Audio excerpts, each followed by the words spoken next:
So, let's talk about, do you want to go first? Yeah, we can do that. We'll talk Anybody, about, yeah, what did you notice, first of all? Anybody want to start, or we can, okay, yeah. The music was upbeat and it was like live today, like, you know, there's no tomorrow, I think that's what Right. it said. I have to see the character, and it really showed, this little one, what's the little one's name? Ramona. It really showed her, like, imagination, because all, like, the things, like, when she was on the monkey bars, she thought she was, like, going over, like, the Grand Canyon or something.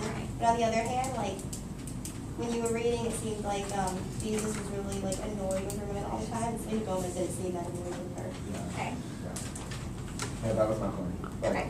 it seemed like in the book that Jesus was clearly like always annoyed, and in the movie they were like best friends. I Right. didn't see any of that, at least in the movie. I Right. didn't see any of that. Okay. When the music paused, so it paused when she like sat down in class, and then it paused when she fell through the ceiling, so it just kind of added some drama to right. silly points. Okay. What about a transition person? Did anybody notice anything different from the first part of it to the last? Yes. It seemed like Selena Gomez was complaining a lot more when they were at the summit. It was like, oh my God, if you can take my sister off my hands, and feel pretty Right. good. And then by the end of it, it's all this happy, feel good. Right. Okay, yeah. I wasn't in transition person, but I noticed with Ramona how she at the beginning was like, I don't care what anybody thinks, but at the end it kind of seemed like she was starting to question when she was talking to Selena in the bed. Okay. At the beginning, everything was more separated, so you saw like Ramona and you saw Beezus, and they were all not in the same scene, and then towards the end, it was like one family together. Good, good. I thought the music actually shifted some in its tone from the beginning. It seemed very energetic and high energy and frenetic early, and then it became this softer romance Yeah. by the end. And so our thoughts on this were for the way it transitioned, like you said, it was very rambunctious at the beginning and kind of slowed down towards the end.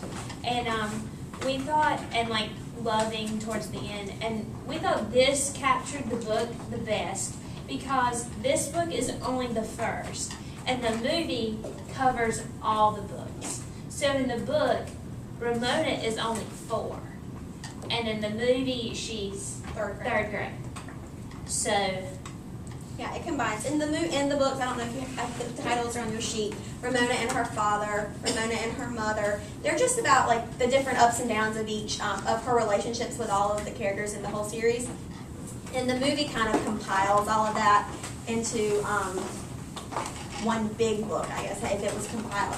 And what we noticed about the preview is at the beginning, I don't know if you noticed this, like Ramona, and they're like, you're going to be here in 3rd grade for a long time, and you can take my sister. And then by the end, when the music shifted, it was more, they're a family, and they're laying in the bed together, and they're like, you know, it's much sweeter, and they're finding themselves as a family. So this is why we wanted to end with this passage.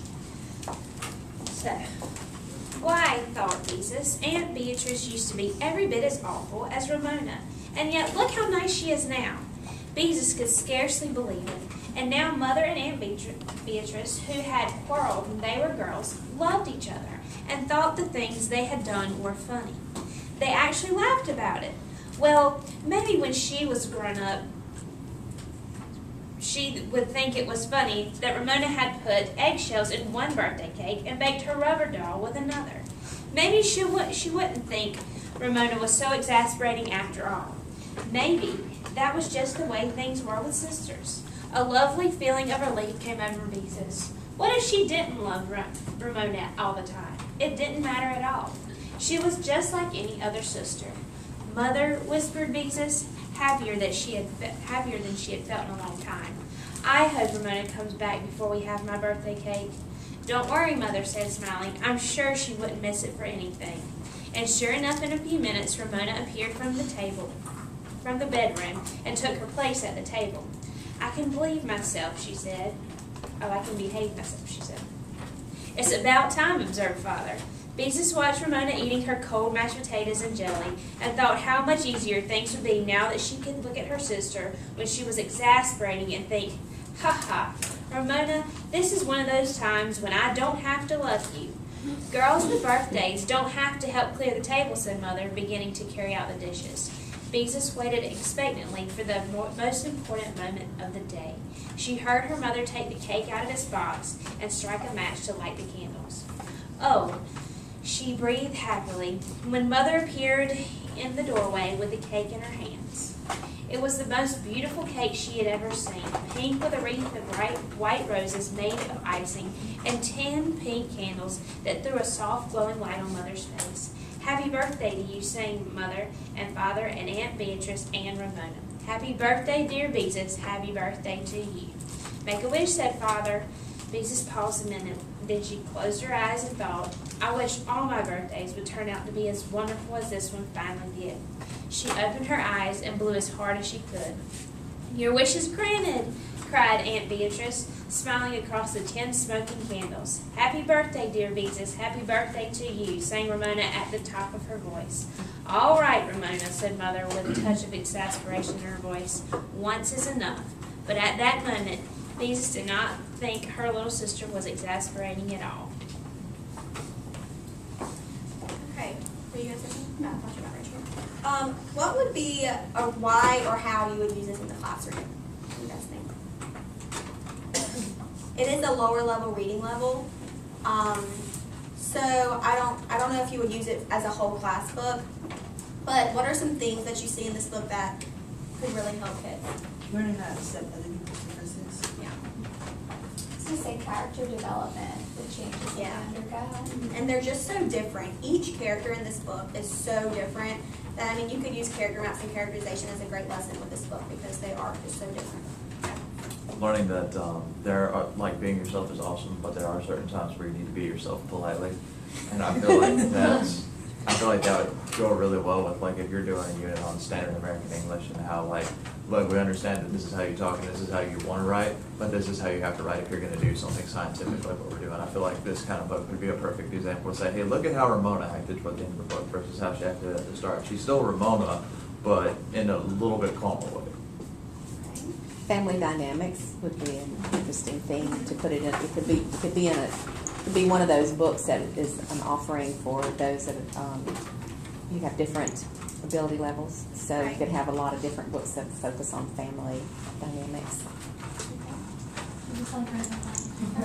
Oh, sorry. No, it's fine. I didn't know you had your hand up, Taylor. We also thought it would, it's a good way to see, well, this book is basically from Beezus's perspective, and the movie is from Ramona's.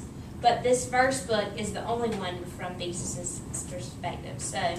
Point of view is very Point of different. view You is talk about different. point of view and how Beezus looks at sees Ramona and how Ramona sees Beezus, because Ramona sees Beezus very differently, and she looks up to her than how Beezus sees Ramona as a little sister.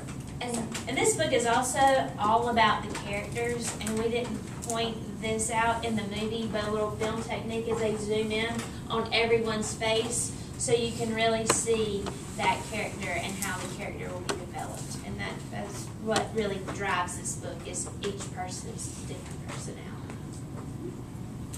Okay. Any questions?